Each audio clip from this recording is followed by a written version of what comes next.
हाय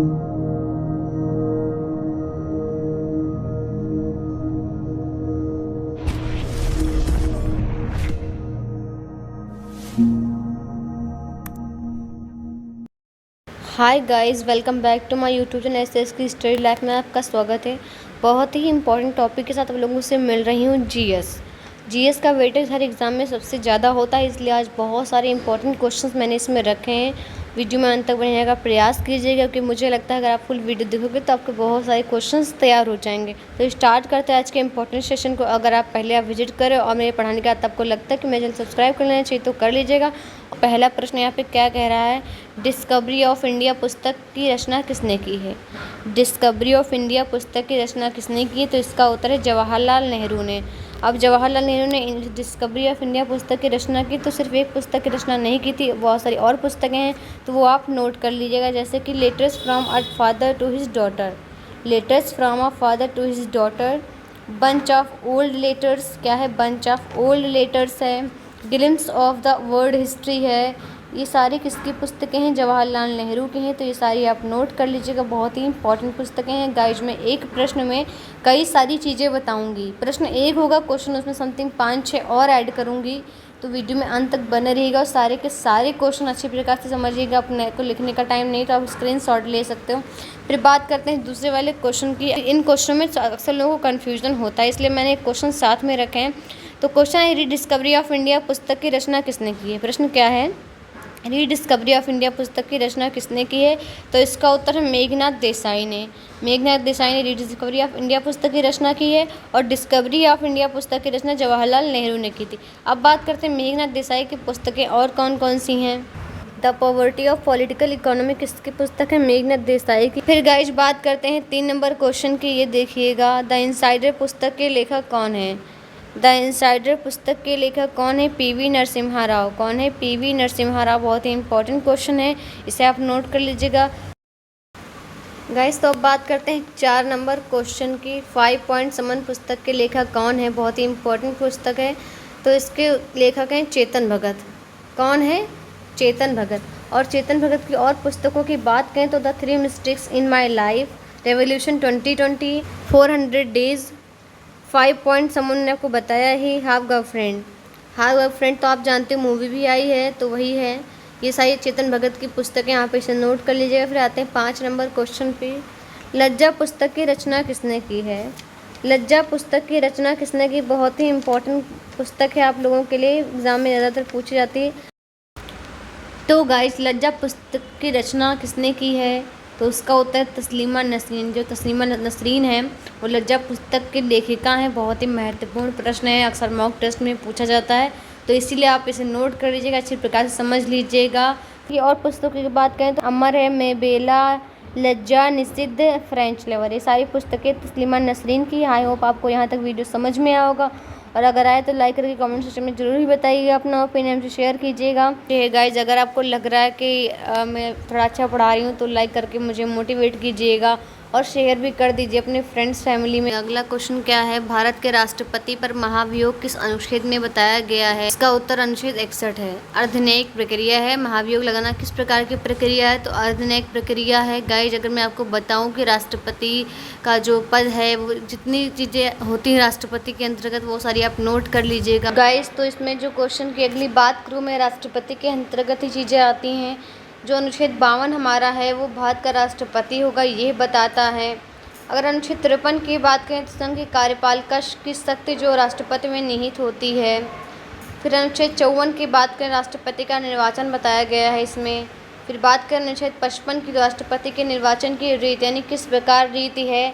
अनुच्छेद 56 की बात करें तो राष्ट्रपति की पदावधि बताई गई है। अनुच्छेद 57 की बात करें गाइस तो इसमें बहुत ज़्यादा इंपॉर्टेंट है, पुनर्निर्वाचन के लिए पात्रता। कई बार होता है राष्ट्रपति के अकाल मृत्यु हो जाती है, किसी कारणवश वो हटा दिए जाते हैं, तो पुनर्निर्वाचन के लिए जो पात्रता होती है वो अनुच्छेद 57 में बताई गई है। अनुच्छेद 58 की बात करें तो राष्ट्रपति निर्वाचन होने के लिए कितनी मतलब अहर्ताएँ क्या होनी चाहिए, योग्यताएँ क्या होनी चाहिए। अनुच्छेद 59 की बात करें तो इसमें सेवा, शर्तें, वेतन होता है। अनुच्छेद 60 जो हमारा होता है वो राष्ट्रपति द्वारा शपथ या प्रतिज्ञान का होता है। और अभी जस्ट मैंने आपको बताया कि अनुच्छेद 61 जो होता है वो राष्ट्रपति पर महाभियोग चलाने की प्रक्रिया होती है। यानी कि जो अनुच्छेद 52 से शुरू होकर के अनुच्छेद 61 तक के राष्ट्रपति के बारे में बताया गया है गाइज। बहुत ही ज़्यादा मैं आपको ट्रिक बताऊंगी, आप उस तरह से लिख लीजिएगा। जैसे पहला है तो भारत का राष्ट्रपति होगा, ठीक है, 52 में बताया गया। फिर राष्ट्रपति है तो उसके पास शक्तियाँ होंगी, ये अनुच्छेद 53 में बताया गया है। और शक्तियाँ होंगी तो उसका निर्वाचन होगा, तो ये अनुच्छेद 54 में बताया गया है। अब निर्वाचन होगा तो उसकी कोई रीति होगी तभी तो निर्वाचन होगा, तो अनुच्छेद 55 में रीति बताई गई है। अब रीति हो गई तो उसकी पदावधि कितने समय तक होगी, तो अनुच्छेद 56 में बताया गया है। फिर अगर 57 की बात करें तो इसमें पुनर्निर्वाचन, यानी अगर किसी कारणवश राष्ट्रपति नहीं रहते हैं तो पुनर्निर्वाचन होता है, ये उसकी पात्रता के बारे में बताता है। जब पात्र होंगे तो उनके पास अर्हताएँ होंगी, ये अनुच्छेद 58 बताता है। जब अर्हताएँ कंप्लीट हो जाएंगी तो उनको वेतन, सेवा शर्त ये सब बताया जाएगा, तो ये अनुच्छेद 59 हो गया। और अनुच्छेद 60 की बात करें तो आप समझ सकते हो, जब उन्हें शर्तें, वेतन, सेवा मिल जाएगा तो उन्हें शपथ लेनी पड़ेगी, शपथ या प्रतिज्ञान का उल्लेख मिलता है। तो गाइज ये ट्रिक है, आप लास्ट वाला पॉइंट साथ साथ में लिखते रहिए और ट्रिक से पढ़ते रहिए, इससे सारी की सारी 52 से लेकर के 61 तक अनुच्छेद आपको ऐसे ही तैयार हो जाएंगे। रही और बात राष्ट्रपति के अंतर्गत, तो ये राष्ट्रपति के 52 से 61 अनुच्छेद हैं। और रही अगर ऐसे ही क्वेश्चन एग्जाम में आता है कोई भी 52 से लेकर के 61 तक, तो भी आप उस क्वेश्चन को सॉल्व कर लोगे, ये मेरी उम्मीद है आपसे। तो अगर आपको इतने अनुच्छेदों में कोई भी अनुच्छेद समझ में नहीं आया तो आप मुझे कमेंट सेक्शन में पूछ सकते हो, और अगर आपको वीडियो समझ में आ रहा हो तो लाइक करके हमें ज़रूर ही मोटिवेट कीजिएगा। मुझे नहीं पता कितना आपको समझ में आएगी, पर गाइज ये मेरी ट्रिक है, मुझे ऐसे ही तैयार हुआ है, तो उसी प्रकार आप भी तैयार कर लीजिएगा। फिर बात करते हैं गाइज अगले वाले क्वेश्चन की, उपराष्ट्रपति का पद किस अनुच्छेद में बताया गया है। क्या कह रहा है, उपराष्ट्रपति का पद किस अनुच्छेद में बताया गया है। तो गाइज जो इसका उत्तर है वो क्या, अनुच्छेद 63 है।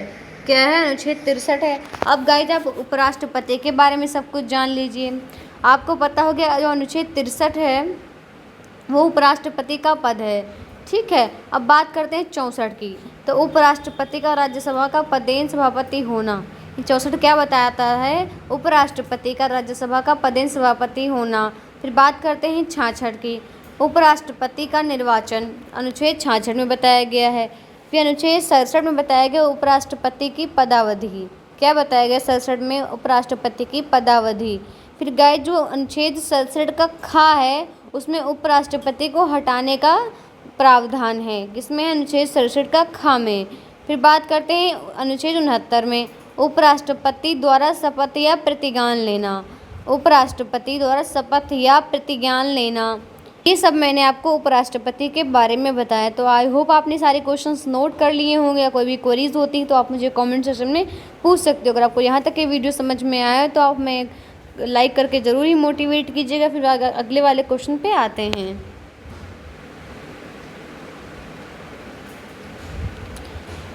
तो गाइज अगला वाला क्वेश्चन देखिए क्या है, राष्ट्रपति से रिलेटेड क्वेश्चन है। भारत के राष्ट्रपति पर महाभियोग लगाने के कितने दिन पहले नोटिस दिया जाता है। तो गाइज जैसा कि मैंने कुछ सेकंड पहले बताया कि राष्ट्रपति पर महाभियोग अनुच्छेद 61 के तहत लगाया जाता है, यानी लगाने की प्रक्रिया है। तो अगर ये लगाने की प्रक्रिया है तो 14 दिन पहले राष्ट्रपति को इन्फॉर्म करना ज़रूरी होता है, यानी नोटिस दिया जाता है 14 दिन पूर्व। तो ये रहा आपका महाभियोग से रिलेटेड ही एक क्वेश्चन, बहुत ही इंपॉर्टेंट क्वेश्चन है, इसे आप नोट कर लीजिएगा। तो गाइस जब बात करेंगे 9 नंबर क्वेश्चन की, 9 नंबर क्वेश्चन क्या कह रहा है, व्यष्टि अर्थशास्त्र माइक्रो इकोनॉमिक्स जनक के रूप में किसे जाना जाता है। प्रश्न आ रहा, बहुत ही आराम से पढ़िएगा, बहुत ही महत्वपूर्ण प्रश्न है। प्रश्न क्या कह रहा है, व्यष्टि अर्थशास्त्र यानी कि माइक्रो इकोनॉमिक्स के जनक के रूप में किससे जाना जाता है। तो अगर हम जब बात करें गाइस माइक्रो इकोनॉमिक्स यानी व्यष्टि अर्थशास्त्र क्या होती है, तो मैं आपको बता दूं, जो व्यष्टि अर्थशास्त्र होती है इसे सूक्ष्म अर्थशास्त्र कह सकते हैं। आप समझते हैं माइक्रो का मतलब सूक्ष्म होता है। जो इसका अध्ययन इस प्रकार करते हैं कि व्यक्तिगत अवयव, परिवार एवं फर्म विशिष्ट रूप से उन बाजारों में सीमित संसाधनों के आवंटन का निर्णय करते हैं जहां वस्तुएं एवं सेवाएं खरीदी एवं बेची जाती हैं। ये हमारा व्यष्टि अर्थशास्त्र होता है। बहुत ही इंपॉर्टेंट क्वेश्चन है। और जो इसका उत्तर है वो क्या है गाइस, यहाँ पे देखिएगा, अल्फ्रेड मार्शल इसके उत्तरीन जनक है व्यष्टि अर्थशास्त्र के। अब बात करते हैं 10 नंबर क्वेश्चन की, समष्टि अर्थशास्त्र के जनक के रूप में किसे जाना जाता है। समष्टि अर्थशास्त्र के जनक के रूप में किसे जाना जाता है, तो अब हम पहले जानेंगे कि समष्टि अर्थशास्त्र होती क्या है, यानी समष्टि अर्थशास्त्र है क्या। तो अगर समष्टि अर्थशास्त्र की बात करें तो अर्थशास्त्र का वह भाग जो बड़े समूहों तथा औसतों के संबंध पर विचार करता है तथा है समष्टि अर्थशास्त्र कहलाता है। उदाहरण के लिए अगर बात करें, किसी देश की समस्त राष्ट्रीय आय, समस्त राष्ट्रीय उपभोग, समस्त राष्ट्रीय उत्पादन, समस्त मांग, समस्त पूर्ति, वृहत मूल्य स्तर आदि का निर्माण कैसे होता है, किन कारणों से इसमें घटत बढ़त होती है, ये सब का अध्ययन क्या कहलाता है, समष्टि अर्थशास्त्र कहलाता है। और जिसके जनक कौन है यहाँ पे देखिएगा, जॉन मेनार्ड कीन्स हैं। जॉन मेनार्ड कीन्स समष्टि अर्थशास्त्र के जनक हैं। अब बात करते हैं 11 नंबर क्वेश्चन की। 11 नंबर क्वेश्चन क्या कह रहा है, आधुनिक अर्थशास्त्र के जनक कौन है। आधुनिक गाइज यहाँ पे जितने भी प्रश्न अगर मैंने इकोनॉमिक्स के लिए वो सारे ही इंपॉर्टेंट हैं, अर्थशास्त्र से हैं, मतलब एकदम बेस से बता रही हूँ। तो आधुनिक अर्थशास्त्र के जनक के रूप में किसको जानते हैं, एडम स्मिथ को जानते हैं। बहुत ही इंपॉर्टेंट प्रश्न है, इसे आप नोट कर लीजिएगा, आपके जीके के नॉलेज के लिए वेरी इंपॉर्टेंट है। गाइज अब बात करते हैं 12 नंबर क्वेश्चन की। 12 नंबर क्वेश्चन क्या कह रहा है यहाँ पे देखिएगा, सबसे पहले अर्थशास्त्र में नोबेल पुरस्कार किसे मिला। सबसे पहले इकोनॉमिक्स में नोबेल पुरस्कार किसे मिला, तो गाइज इसका उत्तर है रैगनर फ्रिस्ट। क्या है, रैगनर फ्रिस्ट और जॉन टिनब्रेगन को 1969 में मिला था नोबेल पुरस्कार अर्थशास्त्र में सबसे पहले।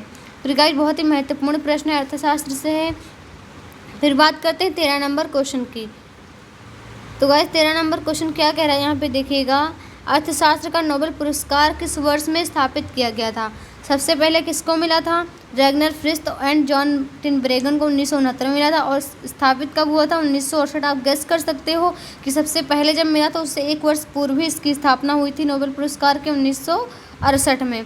तो गाइस 14 नंबर क्वेश्चन क्या कह रहा है ये देखिएगा, अर्थशास्त्र में नोबेल पुरस्कार प्राप्त करने वाले पहले भारतीय यानी कि पहले इंडियन कौन थे। अर्थशास्त्र में, इकोनॉमिक्स में पहले नोबेल प्राइज प्राप्त करने वाले पहले भारतीय कौन हैं, तो इनका उत्तर है अमर्त्य सेन है। अमर्त्य सेन है पहले नोबेल पुरस्कार विजेता जो कि भारतीय थे। और गाइस आप अमर्त्य सेन की पुस्तक का नाम लिख लीजिएगा, द आइडिया ऑफ जस्टिस। क्या है, द आइडिया ऑफ जस्टिस के लिए इन्हें 1998 में नोबेल पुरस्कार मिला था। कब मिला था, 1998 में। फिर बात करते हैं 15 नंबर क्वेश्चन की। 15 नंबर क्वेश्चन क्या कह रहा है, नीरजा यामा एवं दीपशिखा पुस्तक की रचना किसने की है, तो इसका जो उत्तर है महादेवी वर्मा है। गाइस जो महादेवी वर्मा है वो छायावाद के एक स्तंभ हैं। बहुत ही महत्वपूर्ण प्रश्न ये हिंदी के विषय से होता है, लेकिन अगर बुक्स की बात करें तो ऐसे प्रश्न पूछे जाते हैं। आप ये पॉइंट ऑफ व्यू मत लगाइएगा कि ये प्रश्न हिंदी का है, ये प्रश्न हिंदी का तो है पर ये जीके में पूछा जाता है। जीके में, जीएस में तो सब कुछ आता है, बुक्स के राइटर में तो सब आता है। तो ये आप कहोगे नीरजा यामा एवं दीपशिखा पुस्तक की रचना किसने की है, महादेवी वर्मा ने की है। फिर बात करते हैं 16 नंबर क्वेश्चन की। तो गाइस 16 नंबर क्वेश्चन क्या कह रहा है ये देखिएगा, राजनीति की रपटीली राहें पुस्तक की लेखक कौन है। राजनीति की रपटीली राहें पुस्तक के लेखक कौन है, बहुत ही महत्वपूर्ण प्रश्न है आपके लिए, आप इसे नोट कर लीजिएगा। तो इसका उत्तर है अटल बिहारी वाजपेयी। क्या है, अटल बिहारी वाजपेयी। और अगर मैं अटल बिहारी वाजपेयी की और पुस्तकों की बात करूँ तो उनकी पुस्तकें हैं राष्ट्रीय एकीकरण, भारत की विदेश नीति, dynamics of an open society, ये इनकी और पुस्तकें जो कि बहुत महत्वपूर्ण हैं, आप इन्हें नोट कर लीजिएगा। मेरी यही आशा है कि मैंने यहाँ तक जितना भी पढ़ाया होगा आपने सब कुछ अच्छे से पढ़ा होगा, नोट भी किया होगा। अगर आपको मेरा पढ़ाना समझ में आए तो लाइक करके कमेंट्स में ज़रूर ही हमसे बताइएगा। फिर आते हैं 17 नंबर क्वेश्चन पे। 17 नंबर क्वेश्चन क्या कह रहा है, God of small things and the end of imagination. God of small things and the end of imagination पुस्तक की रचना किसने की। क्या है, द एंड ऑफ इमेजिनेशन पुस्तक की रचना किसने की, तो इसका उत्तर गाइज क्या है, अरुंधति राय। क्या है, अरुंधति राय। और अगर मैं बात करूँ अरुंधति राय की और पुस्तकों की तो कैपिटलिज्म है, आज़ादी है, the doctor and the saint है। क्या है, कैपिटलिज्म है, आपने नोट किया होगा, आज़ादी है, the doctor and the saint, ये इनकी सारी पुस्तकें हैं अरुंधति राय की। और जो दो यहाँ पे पुस्तकें मैंने लिखी हुई हैं बहुत ही वेरी इंपॉर्टेंट पुस्तकें हैं, आप इन्हें नोट कर लीजिएगा। फिर आते हैं 18 नंबर क्वेश्चन पे। तो गाइस 18 नंबर प्रश्न क्या कह रहा है, आधे अधूरे पुस्तक के लेखक कौन हैं। आधे अधूरे पुस्तक के लेखक कौन है, तो इसका उत्तर है मोहन राकेश जी हैं आधे अधूरे पुस्तक के रचनाकार। फिर बात करते हैं 19 नंबर क्वेश्चन की। तो 5G लॉन्च करने वाला देश का पहला राज्य कौन सा है, ये आपका करंट अफेयर का क्वेश्चन है, बहुत ही महत्वपूर्ण है। 5G यानी 5 जनरेशन लॉन्च करने वाला देश का पहला राज्य कौन सा है, तो इसका उत्तर है गुजरात। बहुत ही महत्वपूर्ण प्रश्न है, आप इसे नोट कर लीजिएगा। गुजरात की राजधानी गांधीनगर है, ये आप सभी लोग जानते हैं। फिर बात करते हैं 20 नंबर क्वेश्चन की। तो 20 नंबर क्वेश्चन क्या कह रहा है, मदर पुस्तक के लेखक कौन है? मदर पुस्तक के लेखक कौन है? प्रश्न बहुत ही महत्वपूर्ण है, आप इसे नोट भी करिएगा। मैंने जितने भी क्वेश्चन है बताए सारे के सारे इंपॉर्टेंट हैं। तो इसका उत्तर है मैक्सिम गोर्की। क्या है? मैक्सिम गोर्की जो है मदर पुस्तक के लेखक हैं। अगर मैं मैक्सिम गोर्की के बारे में बात करूँ तो जैसे कि मेरा बचपन मेरा विश्वविद्यालय, निचली गहराइयाँ, 26 पुरुष और एक लड़की, फोमा गोरडेवेव, दुनिया में, ये सारी इनकी पुस्तकें बहुत ही महत्वपूर्ण प्रश्न है, इसे आप नोट कर लीजिएगा। फिर बात करते हैं 21 नंबर क्वेश्चन की। तो गाइस जो 21 नंबर क्वेश्चन है वो वेरी इंपॉर्टेंट है, बहुत ही ज़्यादा इम्पॉर्टेंट है। भारत की सबसे पुरानी रिफाइनरी कौन सी है? भारत की सबसे पुरानी रिफाइनरी कौन सी है? तो इसका उत्तर है डिगबोई। डिगबोई 11 दिसंबर 1901 को असम में खोजी गई, बहुत ही ज़्यादा इम्पॉर्टेंट है। यह एशिया की सबसे पुरानी रिफाइनरी है। अगर बात करें एशिया की तो ये सबसे पुरानी रिफाइनरी है। इसे भारतीय हाइड्रोकार्बन की गंगोत्री भी कहते हैं। इसे भारतीय हाइड्रोकार्बन की गंगोत्री भी कहते हैं। और भारत का पहला तेल कुआं डिगबोई 1866 में स्थापित हुआ था। ये सारे के सारे इंपॉर्टेंट क्वेश्चन है डिगबोई यानी जो पुरानी रिफाइनरी, इसके बारे में ये सारे क्वेश्चन नोट कर लीजिएगा। फिर आते हैं 22 नंबर क्वेश्चन पे। तो गाइस 22 नंबर क्वेश्चन क्या कह रहा है? भारत का सबसे बड़ा तेल शोधक कारखाना कौन सा है? भारत का सबसे बड़ा तेल शोधक कारखाना कौन सा है? इट इज़ वेरी इंपॉर्टेंट है। तो जामनगर गुजरात, जो कि 1999 में स्थापित हुआ था। बहुत ही महत्वपूर्ण प्रश्न है। भारत का सबसे बड़ा तेल शोधक कारखाना कौन सा है? जामनगर गुजरात, 1999। फिर बात करते हैं 23 नंबर क्वेश्चन की। 23 नंबर क्वेश्चन क्या कह रहा है? अदिति, अशोक और जीव मिल्खा किस खेल से संबंधित हैं? गाइस जो ऐसा होता है खिलाड़ी किस खेल से संबंधित ऐसे प्रश्न तो अक्सर एसएससी पूछती है, या फिर दिल्ली पुलिस, यूपी पुलिस, जितने भी स्टेट एग्ज़ाम्स हैं, गवर्नमेंट सेंट्रल लेवल के एग्ज़ाम्स हैं, सब में प्रश्न पूछे जाते हैं। तो अदिति, अशोक और जीव मिल्खा का संबंध किससे है? गोल्फ से। और जीव मिल्खा बहुत ही इसमें थोड़ा लाइट क्या कहते हैं चर्चाओं में रहे हैं। फिर बात करते हैं 24 नंबर प्रश्न की। 24 नंबर प्रश्न क्या है? तान्या सचदेवा किस खेल से संबंधित हैं? तो शतरंज से। आप सब जानते हैं शतरंज बहुत ही दिमागी खेल होता है, और विश्वनाथन आनंद इसमें विजेता रहे हैं, बहुत ही ज़्यादा फेमस रहे हैं, वो चैंपियनशिप भी जीती शतरंज में। बहुत ही महत्वपूर्ण प्रश्न बनता है। तो अगर विश्वनाथ आनंद की बात आती है, तान्या सचदेवा की बात करते तो इसके संबंधित है? शतरंज संबंधित। आते हैं अगले वाले प्रश्न पे। अगला वाला प्रश्न क्या कह रहा है? साजन प्रकाश किस क्षेत्र से संबंधित हैं? तो इसका उत्तर है तैराकी यानी स्विमिंग से संबंधित हैं। तो साजन प्रकाश आप लिख लीजिएगा, स्विमिंग उनके आगे। बात करते हैं 26 नंबर, जो कि बहुत ही ज़्यादा इंपॉर्टेंट आने वाला है आपके लिए प्रश्न। ये देखिएगा 26 नंबर प्रश्न, तैराकी के कितने प्रकार होते हैं? तो तैराकी 4 प्रकार की होती है, 4 टाइप्स ऑफ स्विमिंग होती है। और पहली होती है free style swimming, breast stroke swimming, back stroke swimming, butterfly swimming जो कि 100 मीटर की होती है। गाइस मैं आपको अच्छे से समझाऊं तो फ्री स्टाइल मतलब ऐसा होता है एकदम फ्री, एकदम अच्छे से तैरना। और ब्रेस्ट स्ट्रोक होता है कि एकदम सीने के बल तैरना, और बैक स्ट्रोक पीठ के बल तैरना, और बटरफ्लाई स्विमिंग मतलब तितली की तरह एकदम लगे कि आप तैर रहे हो, उस प्रकार के स्विमिंग को बटरफ्लाई स्विमिंग कहते हैं, जो कि 100 मीटर की होती है। फिर बात करते हैं 27 नंबर क्वेश्चन की। दोरसोमी अयंगर का संबंध किस वाद्य यंत्र से है? बहुत ही महत्वपूर्ण प्रश्न है, ये कई बार पूछा भी गया है एग्जाम्स में। दोरसोमी अयंगर का संबंध किस वाद्य यंत्र से? तो वीणा से। अगर वीणा के और वादकों की बात करें तो आप इसे लिख लीजिएगा। Guys Saraswati, S Balachandran, Krishna Bhagavatar. और अगर दोरसोमी का फुल नेम की बात करें तो उनके आगे वी दोरसोमी अयंगर लगता है। बद्रुद्दीन डागर, जयंती कुमारेश, सुंदरम बालचंद्र, ये सारे के सारे वीणा वादक हैं, बहुत ही महत्वपूर्ण है। मैं कहो तो आप रिपीट कर देती हूँ। Saraswati, S Balachandran, Krishna Bhagavathar, we दोरसोमी Iyengar, Badruddin Dagar, जयंती कुमारेश, सुंदरम बालचंद्र, ये सारे वीणा वादक हैं। ये सारे के सारे आप लिख लीजिएगा। फिर बात करते हैं 28 नंबर क्वेश्चन की। 28 नंबर क्वेश्चन क्या कह रहा है? बोनालू, महादेवी काली की पूजा इसमें बोनालू त्यौहार में होती है, कहाँ का त्यौहार है? बोनालू त्यौहार की बात हुई तो ये तेलंगाना आंध्र प्रदेश का है, बहुत ही महत्वपूर्ण है। त्यौहार तो पूछे जाते हैं, चाहे आप फोक डांस ले लो, त्यौहार ले लो, मेला वगैरह ले लो, ये सब एसएससी एग्जाम्स में पूछे जाते हैं।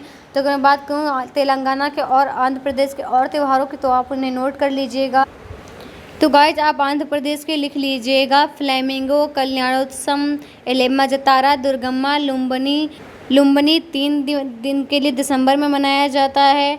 दक्कन 5 दिन के लिए मनाया जाता है। उगादि त्यौहार दक्षिण का नववर्ष के रूप में जानते हैं। तमिलनाडु, कर्नाटक वगैरह में तो उगादि को नववर्ष के रूप में मनाते हैं। अब बात करते हैं तेलंगाना के उत्सवों के बारे में। देखिए, बोनालू तो आपको बता ही दिया। बथुकम्मा है, बहुत ही वेरी इंपॉर्टेंट है, फूलों का त्यौहार है ये। मेदराम जात्रा, अलाई बलाई, तेलंगाना दशहरा, वुना पोथुला, पांडुगा, समक्का, सरक्का जतारा, ये सब जितने भी त्यौहार मनाते हैं तेलंगाना के, बहुत ही महत्वपूर्ण, इन्हें आप नोट कर लीजिएगा। तो गाइज, मैं आशा करती हूँ कि सारे प्रश्न आपके समझ में आएंगे। अगर आपको कोई भी क्वेश्चन नहीं समझ में आता तो आप मुझे कमेंट सेक्शन में पूछ सकते हो। और ऐसे बहुत सारी वीडियो पाएंगे, मेरे चैनल को सब्सक्राइब कीजिएगा और मुझसे जुड़ने का प्रयास कीजिएगा। मेरा सपोर्ट भी कीजिएगा। आप लोगों का सपोर्ट ही मेरी हिम्मत बनेगा। तो मैं आपके लिए अच्छी वीडियोज़ स्टडी के लाती रहूँगी और जल्द एक नए टॉपिक के साथ आपसे मिलती हूँ। तब तक के लिए शुक्रिया। जय हिंद, जय भारत।